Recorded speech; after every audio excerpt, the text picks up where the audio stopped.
Hello, viewers, and welcome to the latest episode of The Huddle. I'm here with Yevhen Krazhan, CBDO at Great Tech. Yevhen, thanks for joining us. Hi, Tim, and thank you for inviting. It's a great pleasure. Nice to have this wonderful conversation. Absolutely. Looking forward to talking all things sports with you and many other topics. But obviously, right now, as we speak, we're in the middle of the Euros and the Copa America. So it's an exciting time to be part of sports betting, but it's a busy time. For Great Tech, how do you kind of reflect on this period in the calendar? Well, yes, we as a sportsbook provider and the platform provider have seen the demand that was coming almost at the end of last year, with the specific experts already looking for the upgrade of their systems. But now, and all of them were trying to prepare themselves in the best possible way. So some of the projects started somewhere, after winter. Some of them started winter time, just to prepare specifically for Euro Cup and Copa. And yes, exactly, they were right, meaning that the most acquisition comes at these big tournaments, not only from the expert players and VIPs and those connoisseurs, but also from average crowd, because average crowd is where you basically acquire. And the sports betting is where, it's mostly depends on tournaments, unlike casinos where, people are coming from the affiliate networks and just looking at whatever TikTok and Instagrams they're being acquired and converted. In the sports book, you have to depend on tournaments. And some tournaments are very colorful, like the ones that we are talking about, including the Olympics. So yes, we're lucky, and we see, of course, a big demand and a big challenge for us to manage trading and to manage risk management. But we see some good, revenue outcomes coming from that. Maybe the first couple of matches for Euro, we were actually losing, but starting from the fifth and the sixth, we see some good revenue picking up. hmm Yeah. Absolutely. Like you say, interesting, busy time. And you mentioned acquisition, obviously, major tournaments. I mean, we see it even in daily life. Our families are asking what was the score, whereas normally they say, oh, the football's on again, I don't care what happened. But in terms of acquisition, um, I want to ask this because as a kind of better myself as well, it's a great tournament for acquisition, but does that maybe give maybe seasoned players a chance to, with some generous offers, maybe be a little bit more profitable and take a little bit of revenue off sportsbooks that way? Well, of course, main operators and platform providers are also competing to provide the best odds and the best combinations of express bets and bet builders and all kinds of packages. And this is the good time for the players to actually compare. And we know there is no player that plays only one platform or one operator that would compare. And normally, the more experienced you are, the more you can compare and actually, see what is actually differs different platform from each other. So this is where I think also a good time, not only for the acquisition, but also to reaffirm that you have a good standing. And in our platform, just a little bit of a pitch. We also keep in-play time as open as possible, as long as possible, so that and for that you need to have your trading and risk management clearly in place. But for these big tournaments, this is where risk management is where it's becoming very active and effective. Of course, for the tier 2, 4, 5 games, you can always run into troubles. But for these ones, we can be 100% assured that the players will enjoy. And this is where the margins, I think operators and providers can shrink a little bit their margins just to give out more, to really, establish that winning feel of the tournaments. Absolutely. And I can imagine that in-play point being even more important at a time when, for example, you have two games on at the same time, like at the end of the groups in the Euros. If Yeah, we were to and we know talk, how dynamic, especially the in-play proposition could be. So you need to have that, until the very last moment open line for possible betting. And this is where I think, players and operators do appreciate that offering from us.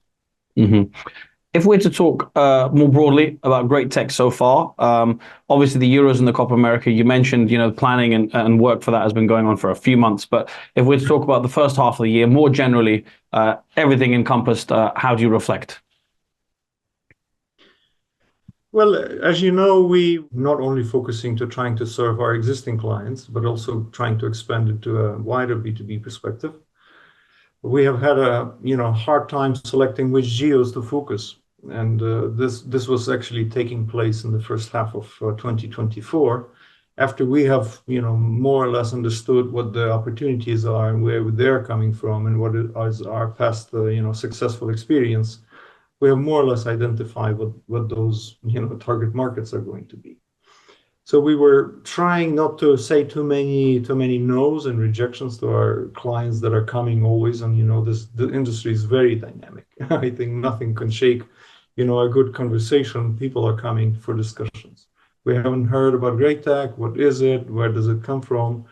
So we were spending quite significant amount of time bringing ourselves to these different conferences. And we have been to most of them, and we also were collecting some of the good, awards, like the, best winning sports book, which we're very proud of. So we're still trying to understand our market positioning. We have already set up a big ambition to become #1 globally sports book, which is a big ambition for probably 3 years from now. But I think in the first half of 2024, and now we are summarizing the first half and more or less reviewing the performance, we have realized that we have managed to sign up to 20 new clients, which is quite significant. Most of them are coming with the sportsbook request, but there is quite strong 5 or 6 turnkeys and white label requests. So I think sportsbook will actually become our strong kind of flagship focus. And with sports, our proposition is very vast. It was initially tested in Brazil. We were initially, as a East European company, were focused around in these countries. But right now we have managed to build Asian views, Brazil, LatAm views. We have had 3, 4, 5 projects in Africa, and we have now a big client. And probably as a teaser, we will be soon disclosing our first results of the first client that we have already went live in a few African countries. I think at SBC we will have a joint panel discussion, just a little bit of a teaser, just showcasing what the project was going to be about. It had actually quite a bit of customizations.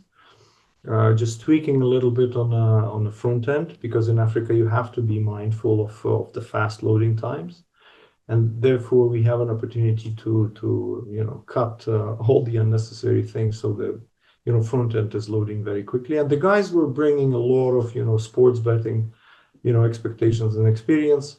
So I would say we have reached 80-90% of our targets for H1 2024. But I think there's also going to be a very challenging second half of 2024, and of course preparing for full 2025. I mean, that leads very naturally into my next question. You talked about a lot about geos, and we'll discuss a few different regions in a minute. But in terms of H2, as you mentioned, what kind of goals have you got? You mentioned kind of the 20 new clients in H1. Does that make it more difficult in that you think, well, that's what we got in H1, we got to get more in H2, or what's your approach? Well, we clearly know our target for H2 because we normally build our targets for the full year. But the H2 is 2 times larger than H1 in terms of clients and in terms of revenues. I think we will be slowly shifting towards revenues from just the number of clients. We already understand that there's a clear line of demand and a clear pool of clients that are in discussions with us. And this is my responsibility as CBDO to really understand and forecast the revenues and projects and clients, building the pipelines and the funnels for the specific geos. So I think in any geo we go, when we say geo, we more or less have 5 countries in the top priorities, and maybe 10 plus more countries in the second tier priorities. But all of these countries, when we select them, it's a combination of our experience, offering something off the shelf, as well as understanding the potential. Because in any country we go, we need to be able to deliver 10 plus projects within the clear horizon of 1-2 years. So this is the geos, I think, priorities that we select. And of course, LatAm and Southeast Asia are on the top list. Yeah, I'm going to talk about those specifically. But maybe a last question before we get into geographic focus on. So I spoke with your CEO Yevhen about Betbuilders, about Great Tech's new Betbuilders, and I'm interested to know. I mean, personally, love Betbuilders, great product, but generally in terms of the market, in terms of popularity, are they becoming more and more popular, or are we still seeing a lot of people still going for the traditional markets, just kind of 1x2 most of the time? Yes, I think it was Betbuilder were very popular maybe a year ago and still keeping popularity. And this industry is always looking for innovation. And Betbuilder was considered one of the kind of prominent sportsbook innovations. We cannot say that all the attention completely shifted to Betbuilders, because Betbuilders to build is quite difficult and complex. But traditional, 1x2 way is still very popular. And in sportsbook, the VAPs and the experts are the regular players, and the regular players know more or less what they want and what they like. Though, of course, they're looking for ways, and they're always comparing you to each other. But for the new, I think, for the new generation and for the new kind of segment of maybe occasional or casual players, Betbuilders could be the ones. Just like the other things related to sportsbook, which is AI and machine learning things, recommendation engines, which is, I think, quite important. But the classic free bets and bonus mechanics are not something that we should all disregard when it comes to retaining. And of course now gamification is becoming popular, with some of our competitors actually building their own dedicated entire game plays around that gamification.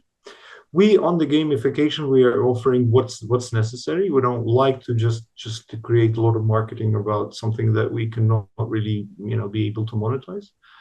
But yes, Betbuilders were introduced. We started with the football coverage. Now we have extended it to cricket, and cricket for us is something that we see as very good, especially for India. So extending Betbuilder is a necessary kind of go to really penetrate, especially for the new generation and younger population, and the guys that are not considering themselves experts. Mm-hmm. On the cricket note, I can definitely see a potential for Betbuilders in cricket, perhaps more than I was discussing with a friend recently, Formula One. And the options are just a lot more limited, but I can definitely see cricket, like football. There's so many different kind of mini markets you can do. Right. Yeah, I said we'd talk about. You mentioned Latin America most recently. Let's talk about that region, that geo, because everyone in the industry is. But I'd like to maybe flip it a little bit, because there's a lot of excitement about it, rightly so. Very promising market. But are there some challenges, given that some of the markets are still quite youthful, and in terms of regulation, especially let's say Brazil, which is the big one that everyone's excited about, we're still kind of learning more and more about this rules come up, this new regulation. Does that present challenges, especially for a sportsbook supplier? Of course, these sudden changes, and even though Brazil was expecting and anticipating these new regulations for a very long time, being somewhere hanging in between, the old times or the more or less pre-regulated and post-regulated. Now the entire market is surprised. How come it's still unclear about what the pricing is going to be and what the casino kind of regulations are going to be, but the sports betting is already being regulated, or at least the dates are announced, and the pricing elements are also announced. Which doesn't really mean to us that we should all of a sudden, scare everybody, including our clients, and just, sit idle waiting. Especially on the sports book, I think the offering is there. As we know, mostly Brazil is the white label kind of region. There is by our estimations, close to 1,000 different operators, which is a huge land of opportunities, and it seems that it was little even been overheated. So there's a vast number of little ones that still want to come and bring. But I think regulation, I don't want to say it really openly because maybe I will be criticized for that out frank kind of out loud, messages. But it's still quite unclear what is going to happen in Brazil. We have seen some kind of joint lawsuits and claims from operators that the terms and the conditions are not been built transparently. But yes, the sportsbook is clearly the way to actually add a proposition to the existing casino offering. We have always positioned sportsbook as something you can expand, significantly your offering. Of course, we need to make sure that we are also compliant with the newly regulated, requirements. And we, as a B2B provider, has already, submitted our proposals and actually applied for the B2B certification. So no matter which way it will go, and I'm sure it will go both ways, because you cannot really regulate everything all of a sudden. It will take some time. So I think we will have an offering for the tier one operators, which in my understanding is still around 10 to maybe 20, 25 guys. And there's a long kind of line of those little ones that will still try to extend. But what we have seen is that in most cases in Brazil, they're interested in a packaged solution, especially the little ones. But with the big ones, we have some strong conversations. Of course, in the course of making our brand known, coming to all of the conferences, and we are in discussion with the big ones that maybe if they expand in other countries, they can come with us. Sure. If we're to, you mentioned Southeast Asia as well, and yeah. it might geographically, it's a little bit of a jump to go from South America to Southeast Asia, but in terms of the situations, not too dissimilar in the very promising market. But of course, some regulatory uncertainty in some countries, but also the fact that there is a huge appetite from bettors in Southeast Asia. It's a massive market. I think for Southeast Asia, we're keeping mostly the sportsbook focus, because turnkeys and white labels, meaning the full platform proposition, is problematic. Maybe the Philippines is the easiest country where you can enter without actually going into dark and gray and black. So the Philippines with the PACO regulation, this is where I think my focus will be to bring the full turnkeys. Other countries like the Indonesia or the Korea, this is where the sportsbook proposition is key, where we will be offering a very tailored MTS, for instance, managed trading services, and some of the customized iframes. This is my focus. So in that respect, the volumes that these countries and these geos are generating could be, outpacing a lot, even the LatAm and even the Africa, or even some of the Euros, because they're clearly talking about, multiples of millions of turnovers, and of course expanding and improving the sports proposition with good risk management. And in our case, risk management guarantees that little bit of sportsbook margin. And we know sportsbook margin supposedly should be a little bit higher than casino. But there are cases in Asia when the sportsbook margin are clearly low. For instance, 1% or 1.5%. To our understanding, I think the good Asian margin should be around 3 to 6%. And I think our proposition is very well fit to that. I'm going to jump to Africa again, another big geographical jump, but then I'm going to tie them all together in a follow-up question.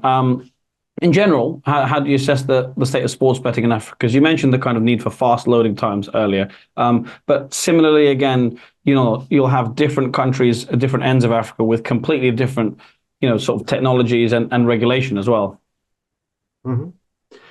Yes, we were lucky to have some experience with our existing clients of operating in Africa. And we're talking Tanzania, we're talking Zambia, we're talking Kenya, Ghana. And I would not say that experience was somewhere comparable to the other operating countries like maybe India and Brazil, because normally these are smaller countries in terms of size and average check per player. But what we have learned, and this was, I would say, an investment on our side, we have been able to really build a lighter front end. So in Africa, it's not a quick journey because there's this notion that any investment in iGaming should be paid back within 6 months. Not the case with Africa. In Africa, you have to stand firm for at least 12 plus months. And after that period of time, you have to realize that, yes, your operations may not skyrocket immediately. So in terms of Africa, of course, football is number one, a proposition where you have to have a very strong offering. But when it comes to, you don't have too many markets, but all the popular ones should be having good latencies and good risk management behind it. And this is basically what we have. And having this flexibility of actually customizing the front end, so it's really a light speed and lightweight and fast loading times. This is, I think, the good basic proposition, even though in Africa, people are playing casino as well. Just average slots and these things are generating much more money than the sports. In our case, it's a good combination when you have 60 casino revenue and 40 sportsbook revenue. So this is what we are proposing to our clients. So if you actually want to differentiate yourself from your competition, which is mostly casino focused or casino only, in our case, of course, we can expand your audience by offering these combined offers, or actually trying to retain client when they win something in casino. We can actually bring them into sports, or whenever they win something in sports, we can always have a lot of good, solid casino propositions. So this is, I think, for Africa, we do not really see a lot of huge differences, other than what I just mentioned. Football should be there. Risk management should be there. Don't go into the local events without understanding the pitfalls behind them. Even though we have that customizable idea, but yes, keeping this light front end as light as possible. Yeah, really interesting, especially the kind of number split between sports and casino that you mentioned there. I said we'd tie the regions together. Obviously, a good company is targeting, not good company, but you've got to be aware of all these regions. But if you were to pick one, perhaps with the most potential for growth right now, or fastest growth out of those three, where are we going to see it, do you think? That's a tough one. Let me see. Let me think. If we're talking specific countries, it will definitely be the big markets, not the small ones. So I would say it's still Brazil, talking LatAm. It's India, and I would say Philippines in Asia. No, interesting. A final word, a final topic I'd like to throw out there. So to differentiate a little bit from geography, but the main theme of our upcoming magazine is personalization, and Great Tech are taking part in that feature. I wanted to just ask, personalization, big term, big kind of buzzword, but we're only just starting to see some true development. How much are we going to see changing growth in this area in the next year or so? Yeah, it's a big topic, especially with AI being adopted widely. We have, firmly decided that this is the way to go a couple of years ago. So far, it's a standard proposition that fully covers the sports book, not so much in casino, but we're adding this recommended engine to all of the things that we do. And this is where the personalization is coming, full force, especially with having our own on-premise or in-house, I would say, CRM system. It's a combination of the micro segments that we can build, as going as deeply as one person, one specific segment.